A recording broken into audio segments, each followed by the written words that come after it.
alunia. O Clube do Ouvinte RU Nossa Senhora de Guadalupe traz até você. Ele não pesa, é meu irmão. Nos defende dos perigos, dos inimigos da vida. Olá, queridos! Estamos começando mais um programa Ele Não Pesa, é Meu Irmão. Programa que fala sobre o Instituto de Menores e é um patrocínio do Clube do Ouvinte, essa nova iniciativa que nós estamos tendo agora aqui na Rádio Universidade com a Arquidiocese. Fica o convite agora, antes da gente começar a conversar, para vocês conhecerem um pouquinho mais desse Clube do Ouvinte no arquidiocesedepelotas.org. Bom, no programa de hoje nós temos aqui com a gente o Paulo Martins. Paulo Martins, ele estudou lá no Instituto de Menores de 66 a 74. A gente tem aqui também com a gente a Aline e a Amanda, que são voluntárias do Emaús, que estão nos acompanhando nesses últimos programas aqui. A Amanda ainda não esteve com a gente, mas hoje vai começar a participar desse nosso programa Ele Não Pesa, é Meu Irmão. Então, Paulo Martins, seja muito bem-vindo. Vamos conversar um pouquinho, então. Tu chegou lá no Instituto em 66, é isso? Isso, tudo bem. Um abraço a vocês, um abraço a Bruna, a Amanda e a Aline. Realmente eu estive no Instituto de 66 a 74, né? Uma fase diferente da minha vida, porque eu tinha uma família estruturada, né? Aliás, antes de começar, o meu nome de guerra lá, né? No bom sentido, era Dentinho. Né? Os colegas aqui em Pelotas, no estado, que estão acompanhando o programa, identificando, Dentinho. Quando eu vim para a RU em 99, aí começamos a colocar o nome Paulo Martins. Porque eu trabalhei um ano na Tupanci, iniciando, né, como narrador, apresentador de programa. Sim. Em seguida, a direção da RU, acho que acompanhou e me trouxe para cá. Eu trabalhei de 99 até 3 anos atrás, até 2014, mais ou menos. Sim, aqui na Rádio Universidade. Aqui na Rádio Universidade, narrando, viajei o Brasil inteiro, acompanhando o Pelotas, o Brasil, a seleção brasileira, numa época de ouro, né? E com isso também aproveitei para conhecer o Brasil inteiro. Tá certo, que coisa boa. Com o nosso chavante, o próprio Pelotas, e alguns jogos da seleção brasileira nós fizemos, Mineirão, Mané Garrincha em Brasília, olha só. Maracanã no Rio, em São Paulo nós fizemos no Morumbi, a seleção brasileira contra a Argentina, então aproveitei bastante também. Aproveitei para estudar, né? Fui empresário aí fora, depois de ter saído do... trabalhei alguns anos como empregado. Depois eu construí a minha empresa, tive uma gráfica, bem sucedida até, mas o concurso... Gráfica que fruto das coisas que tu aprendeu lá no Instituto, né? Depois no desenrolar do programa a gente conversa um pouco mais. Tive uma gráfica há 8 anos, depois fiz concurso na Escola Técnica, a antiga Escola Técnica, que é hoje o IFSU, em 1992. Fiz o concurso também para a área gráfica, né? E estou lá até hoje. Hoje eu estou chefe da estrutura do ensino. Sim. Né? Mas tudo consequência de uma caminhada, 26 anos de IFSU, com tempo de aposentadoria, como fui convidado pelo diretor Carlos para fazer parte da chefia, né? Esses 4 anos a gente fica chefe da estrutura do ensino. Sim. No momento que perder a eleição, né, eu volto a ser funcionário federal. Sim. Mas no meu cargo que eu ocupei antes como técnico. Sim. Pô, que legal, Paulo. Então, dessa tua vida lá no Instituto, no inicinho até agora, tu teve um baita de um desenvolvimento, né? Aconteceram várias coisas. Várias coisas. Eu quando entrei para o Instituto, na década de 66, foi uma mudança radical, né, na minha vida. Eu tinha uma vida com uma avó paterna, morava aqui, mãe e pai e mais 2 irmãs. E de repente meu pai adoeceu, era pedreiro, a gente tinha uma vida normal. Sim. Né? Como toda criança, eu tinha 9 anos, adoeceu, acabou falecendo e a minha avó materna veio de Porto Alegre para segurar as pontas. Minha mãe muito nova, né? Tinha 20 e poucos anos. E aí ela disse, não, tu vai para um abrigo de menores, a outra tua irmã vai para um outro abrigo, porque eu não tenho condições de segurar. Né? Eu parti para um lado, ela partiu para o outro, e eu digo, vamos lá, vamos se virar. Né? E encontrei o Instituto de Menores numa época de ouro. Sim. Né? Com todas as oficinas, eu até fiz uma cola aqui. Ó, na nossa época nós tínhamos a gráfica, que era um ponto-chave, né? Com máquinas vindas da Alemanha, porque o Dom Antônio, além de ter feito o Instituto, tinha a Universidade Católica, Sim. a Catedral, o Seminário, nós tínhamos malharia, marcenaria, mecânica, a construção de tela de arame, eletrotécnica para arrumar rádios, a serralharia, a funilaria para automóveis, a barbearia, a sapataria, tinha escola de música, olaria, e assim se desenrolou. Sim. Além do Instituto, nós tínhamos também o Colégio Agrícola, que era lá no Retiro, né? Uma potência. Nós tínhamos ônibus, caminhão, caminhonetes, né? Fazíamos passeio. E os alunos, o Padre João observava durante, né, o desenrolar do dia, o comportamento, os estudos, quem dava para cá, para lá, né? Aquele que não era muitas coisas ia ou para o Retiro ou para Pois é, como é que aconteceu isso? Tu chegou lá no instituto e logo te alocaram em alguma das oficinas? Como é que foi? Não, em 66 eu trabalhei, porque o pequeno, na quarta série, eu fui trabalhar nos canteiros, varrer pátio, né? Já ouvi dizer que era bem bonito o jardim lá na época do Padre João, todo mundo cuidava. Eu cuidei de 66 a 68, uma época mais ingênua, né? Não é hoje a violência que tem hoje. Então eu procurei fazer, eu digo, bom, vou ter que fazer alguma diferença aqui para que no futuro a minha paixão era para entrar para a gráfica. Eu vi ali, né, que era um ponto, as máquinas vindas da Alemanha, as impressões com os tipos de chumbo. E aí um dia eles me botaram a limpar o pátio, eu varri a galeria lá, um pátio imenso, né? Sim. Acho 500 por 500.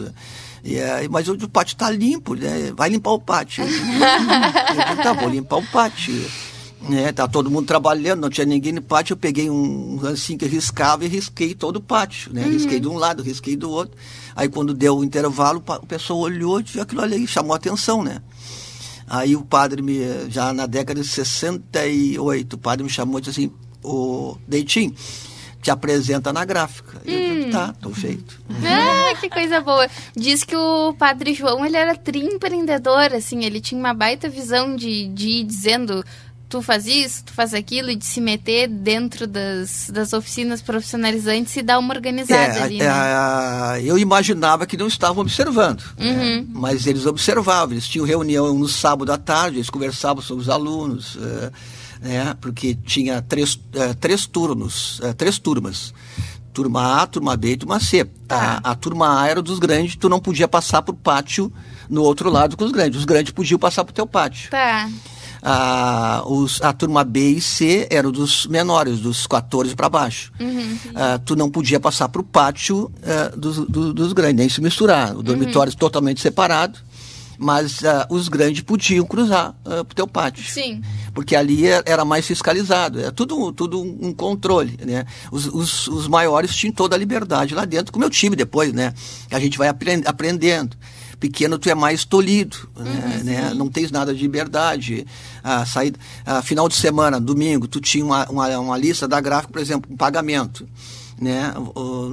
Vamos supor como se fosse hoje, aluno recebia R$30. Tá. Aí tu pegava o ônibus, ia para o futebol, ia para o cinema e depois retornava. Era tudo muito bem organizado, né? Cada aluno nas suas oficinas, os menores trabalhavam mais no serviço mais leve, no pátio, e assim se desenrolou. Que legal. E falando um pouco dessas oficinas da tua época, agora no ano passado, né, já estamos em 2018, a gente fez uma gincana de Dia das Crianças. Vou pedir para as gurias falarem um pouquinho, que deu uma reativada dessa história do Instituto nas crianças de hoje, que não sabem que já aconteceu tudo isso lá dentro. E é importante de saber. Contem um pouquinho pra gente, gurias. Primeiro, oi, pessoal. E foi assim, no meio do ano passado, mais ou menos, surgiu a necessidade, a gente percebeu que várias pessoas que tinham passado pelo Instituto tinham esse carinho que eles têm pelo Instituto, de toda a história deles. E a gente achava que as crianças de agora deveriam conhecer isso, esse carinho e toda essa história que o Instituto tem, que é muito rica. Então surgiu a ideia da gente fazer uma gincana, que depois a gente organizou para o Dia das Crianças, para outubro. Que era uma gincana com brincadeiras que contavam a história do Instituto de Menores. A gente dividiu assim... Oi? Eu sou a Amanda, né? Eu também sou voluntária. E a gente participou... A gente que criou, né, essa gincana, nós três, junto com o Padre Marcos. E a gente dividiu, assim, o nosso dia em 3 grandes partes, né? A gente queria tratar com as crianças da onde a gente veio, quem nós somos e para onde a gente estava indo, né? O que a gente pretendia com tudo isso que a gente está pretendendo para o Instituto. Então, a gente começou com uma brincadeira bem lúdica, abordando a história do Instituto, né? Da onde a gente veio, quem foi o Padre João, né? Quem foi o Dom Antônio, e várias outras figuras importantes para o desenvolvimento do Instituto do Menor. E aí a gente buscou fazer com que essas crianças se interessem pela história, né? Bom, da onde eu vim? Quem é que esteve aqui antes de mim? E por isso que quando surgiu, né, pra gente fazer essa entrevista, a gente até ficou bem motivada. Agora a gente vai saber mais de quem esteve lá. Exato. Porque até então a gente conversou mais com quem trabalhou lá, né? Então é bom a gente ver os dois lados. Sim, e para levantar esses dados a gente conversou com o seu Roberto. Você deve se lembrar do seu Roberto. O Roberto foi bem na minha época. Eu entrei em 66, muito laço eu tomei dele. O homem não era fácil, mas é meu amigo, tudo bem, né? Mas ele era um disciplinador, né? E o Roberto entrou em 1967, é uma lenda lá dentro. Não tem uma pessoa que conheça mais o Instituto do que o Robertão. Que o Roberto. Sim, Roberto Custódio. Inclusive eu comecei na turma dele, eu acho que até talvez ele tenha me direcionado para o padre, né? Porque esses anos de 67, 68, ele cuidava os menores ali, canteiro, pátio, e ele era o meu supervisor. Talvez ele tenha, o padre, conversado com ele, tenha dito e me direcionou para... Nessa conversa com o seu Roberto, ele me falou: Bruna, eu chegava lá 6 horas da manhã e era o último a sair. E aí, às vezes, me perguntavam: mas tu não dorme? Eu dizia: eu não durmo, eu cochilo. Não, realmente, o horário eu acho que não existia, porque, né, o nosso café era às 7h30, às 7 horas, né, ia para a capela, rezava e descia, tomava o café, e o assistente já estava no dormitório ali, né, dos menores, eram 3 dormitórios, cada um a idade tinha... Nós tínhamos 332 alunos. Nossa, eu tinha aqui um número de 300. E além disso, eu vi às vezes chegar carretas dos Estados Unidos, com Unitentes, né, com leite em pó, com arroz, não lembro outras coisas que chegavam, mas a comida era farta, né? Nunca faltava nada. Acho que arroz, leite em pó pro nosso café. Tinha as freiras que cuidavam da cozinha, o pessoal ali, né, fazia a alimentação toda nossa. Realmente a coisa foi organizada na minha época. Depois eu perdi um pouco o contato com o Instituto, porque eu ia lá visitar e aí tu não encontrava mais colegas que conhecia, porque o tempo vai passando. E muitos faleciam porque existia um desamor assim entre as famílias, e acho que eles partiam para bebida, cigarro. Perdemos muitos colegas desse sentido. Eu nunca fumei, nunca bebi, né? Fui tentado puxar para ali. Eu disse: não, eu vou seguir meu ritmo, eu não vou fumar, não vou beber, né? Quando eu saí para trabalhar de empregado em gráfica também, perdi colegas porque saiu do serviço, tinha o bebê, vinham bêbados, não no Instituto, mas fora, né? Aquele vício, o desamor da família. Eu procurei, casei cedo, né? Estou casado até hoje com a mesma esposa, né? 37 anos. Tenho 2 filhos, um é arquiteto, é professor do IFE lá em Jaguarão. A minha filha é dentista e é estudante de psicologia, também não parou nisso aí. Então eu acho que eu estou no caminho certo. E no meu trabalho também no IFE, fui escolhido para ser o chefe da estrutura. Com 4.500 alunos, então, né, é sinal que o meu trabalho está sendo bem feito. Né? E assim, Paulo, tu fez lá a oficina, aprendeu? Aprendi gráfica durante 6 anos. Eu tive 8 anos lá, 6 anos foi dentro da gráfica. A gráfica sustentava o instituto, que era cobrado. Né? Os talões, os serviços, convites, tudo eram feitos lá, panfletos, jornal. Né? Algumas cidades da região aqui faziam o jornal lá. Né? Nós tínhamos uma máquina que veio da Alemanha que era a segunda melhor máquina do estado, só perdia para dar 0 hora. Nossa, que legal. Tudo conseguido pelo Dom Antônio Zatra. Né? Não, Que o Dom Antônio... ele ia e pedia mesmo. Né? Ele trazia governador, presidente e pedia. Ele dizia, os meninos, eu quero que vocês consigam para os meninos Que aqui. coisa linda, né? Que coisa boa. Eu próprio vim aqui, pedia livro para ele, porque eu estudei fora, né? Eram 8 alunos que estudavam fora. Nós tivemos lá médico, na minha época, engenheiro, advogado, Marino Lousada também, uma boa entrevista. Né? Ele foi vereador aqui, foi presidente do Brasil, e ele é advogado e ele é um historiador. Ele é uma boa entrevista para vocês também. Legal, fica aí a dica, então. E como é que aconteceu?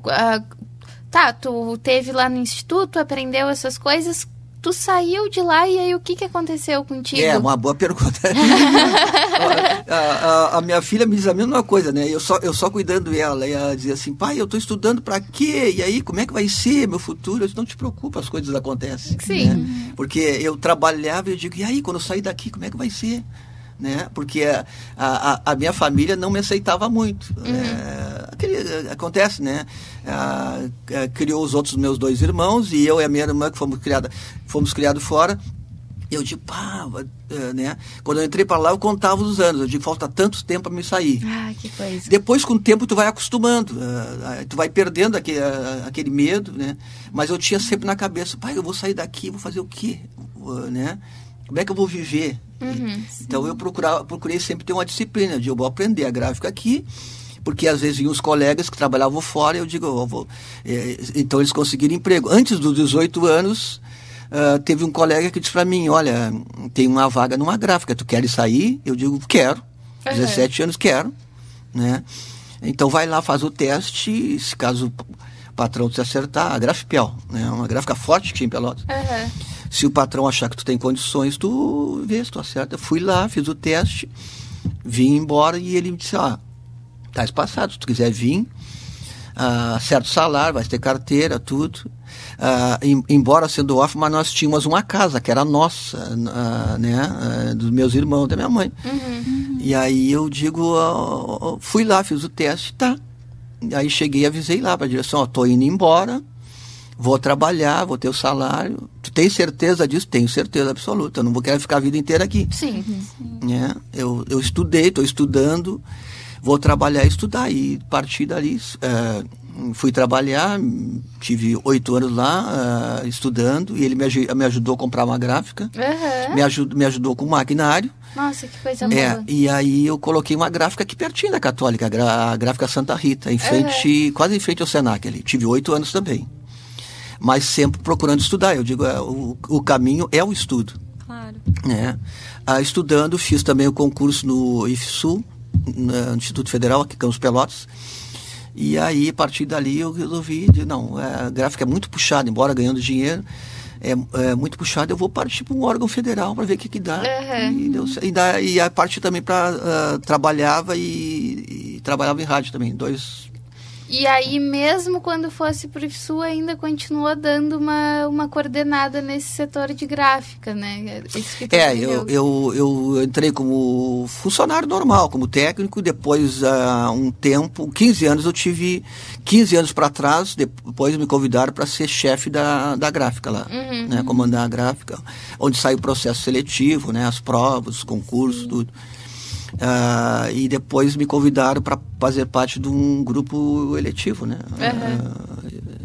E aí ganhamos a eleição e hoje nós comandamos o Instituto Federal, Campus Pelotas. Que legal, Paulo. E a gente pensa assim, hoje em dia não pode mais fazer essas oficinas profissionalizantes, de fato, que remunerem os alunos. Isso é uma coisa bem ruim, assim, até pedir para as gurias darem uma opinada nisso, que a gente vê que as crianças lá, elas querem e às vezes não pode muito, né?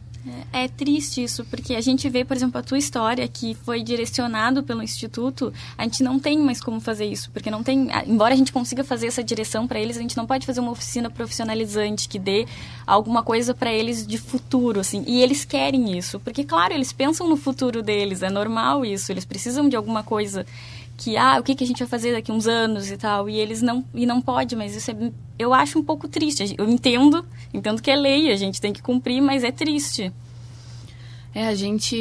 Quando a gente iniciou com as oficinas, né, a gente conversou com as crianças todas, porque a gente pensou, bom, a gente precisa saber qual é o interesse deles, né? Não adianta a gente chegar aqui e oferecer algumas oficinas, claro, infelizmente não profissionalizantes nesse sentido, mas pelo menos algo que eles já pensem para o futuro e a gente conseguir fazer da forma correta, mas também de uma forma que traga uma direção, né? Então a gente ouviu quais eram as vontades deles, os sonhos deles, que profissão gostariam de seguir, e aí a gente criou algumas oficinas, infelizmente não todas que a gente gostaria, porque a gente precisa de pessoas, a gente precisa de tempo, né?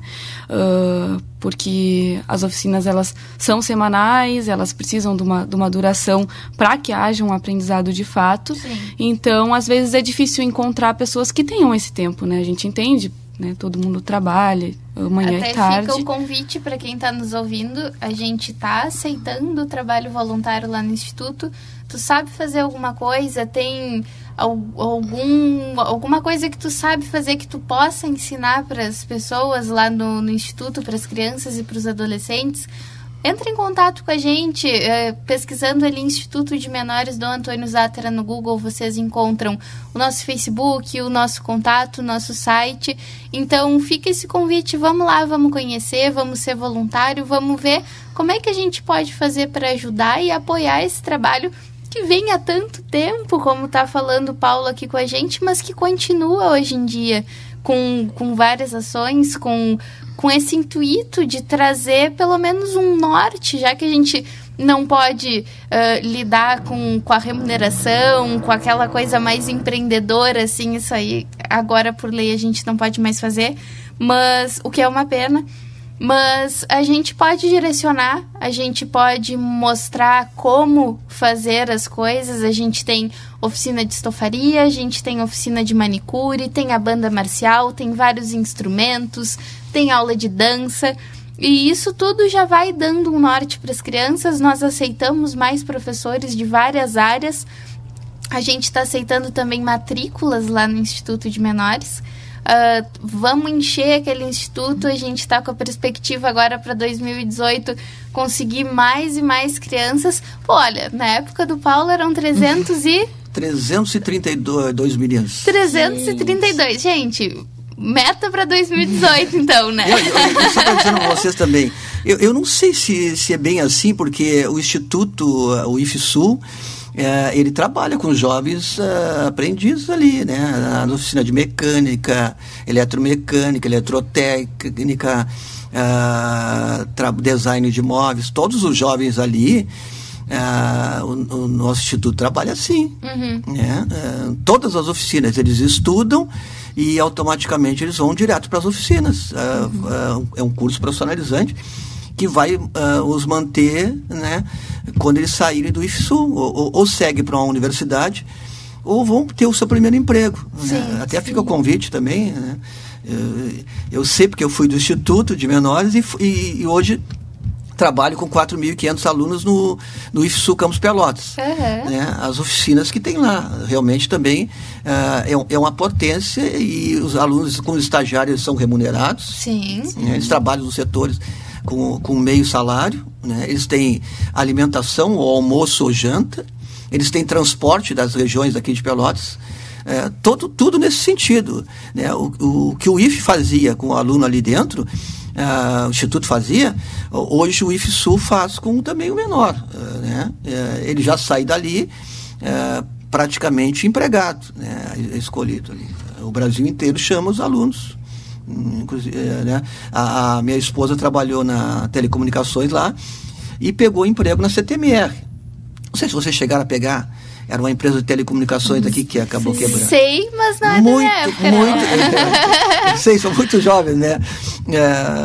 Mas ela trabalhou, se aposentou pela CTMR, coordenando redes, aprendeu no quê? No IFSU. Sim, né? sim. E assim, tantos outros, né? Tinha CRT.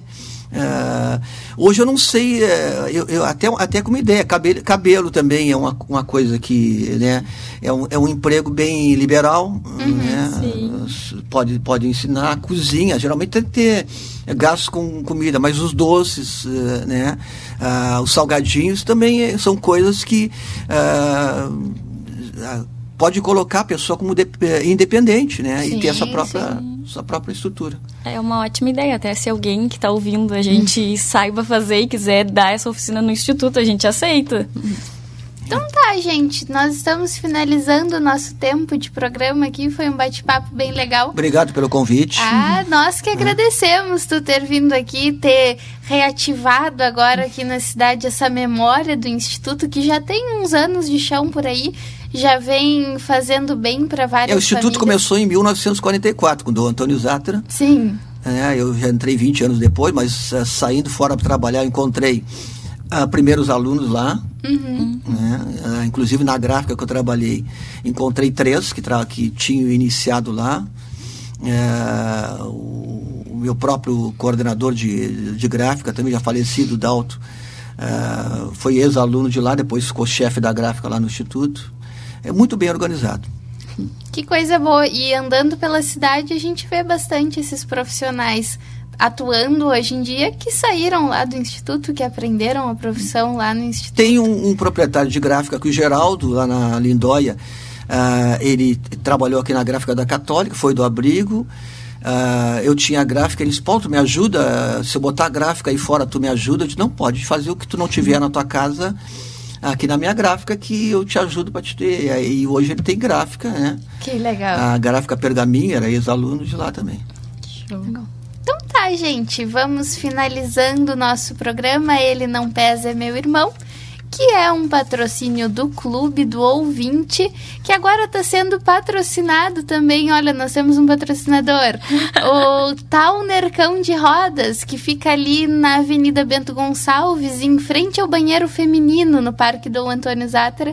Está patrocinando, botando fé aqui nesse nosso programa, para a gente poder continuar falando sobre o Instituto de Menores, reativando essa história que a gente tem, trazendo os alunos. Vocês fiquem ligados agora que para as próximas semanas a gente sempre vai trazer novos convidados. Vamos tentar agora, vamos ver se o seu Roberto topa vir dar uma conversada com a gente, conversar sobre como é que ela... É uma lenda viva lá. Como é 66 ele... até hoje, eu acho que parece que ele tá lá ainda. Tá, né? Ele tá lá e conta as histórias, é ótimo. Então tá, gente. Vamos finalizar o programa. Muito obrigado pela atenção de todos vocês. Obrigada, Paulo. Obrigado, Aline. Obrigado, Amanda, pela participação. Na semana que vem a gente conversa de novo. Ele Não Pesa, Meu Irmão é um patrocínio do Clube do Ouvinte. Até breve!